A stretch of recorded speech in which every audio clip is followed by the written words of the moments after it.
आज परत एकदा छानसा एक व्हिडिओ तुमच्यासाठी घेऊन आली आहे.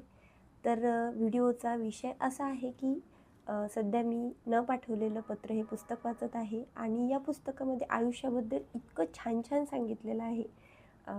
तोच एक छोटासा पॅरा तुमच्यासोबत शेअर करावासा वाटला. तर असं आहे की कोणती बरं शेवटची पाळी जेव्हा मी काहीतरी अगदी पहिल्यांदाच केलं.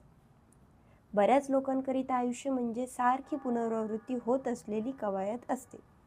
रोज त्याच वेळी उठायचं, उठून बसण्यापूर्वी बिछान्यात थोडा वेळ चुळबुळ करायची. त्याच प्रकारे दात घासायची, तीच ती कॉफी प्यायची, ठराविक वर्तमानपत्र वाचायचं, घड्याळ लावून अंघोळ करायची, घाईत नाश्ता उरकायचा.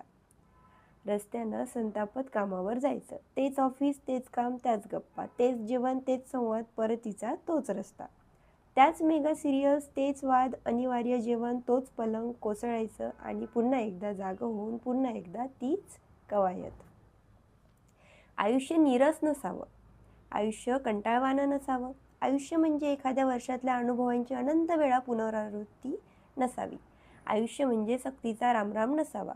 आयुष्य म्हणजे उमरकैद नसावी. निव्वळ अस्तित्व राखण्यापेक्षा आयुष्य म्हणजे खूप काही अधिक आहे.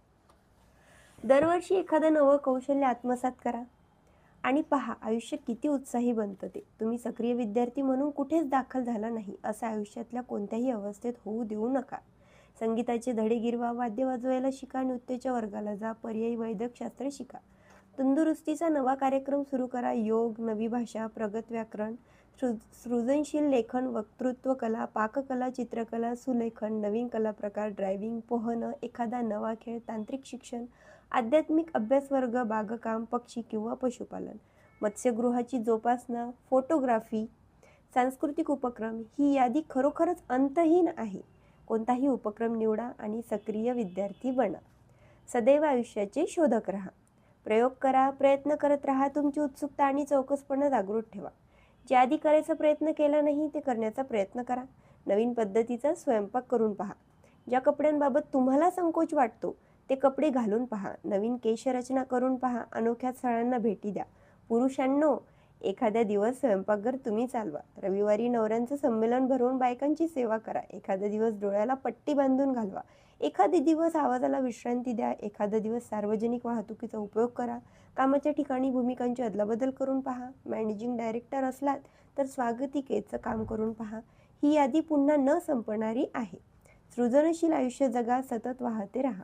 जिवंतपणे जगण्यासाठी तुमच्या सर्व यशांपेक्षा, उपलब्धींपेक्षा तुम्ही काय कमावलं यापेक्षा एका प्रश्नाचं उत्तर देत राहणं महत्त्वाचं आहे.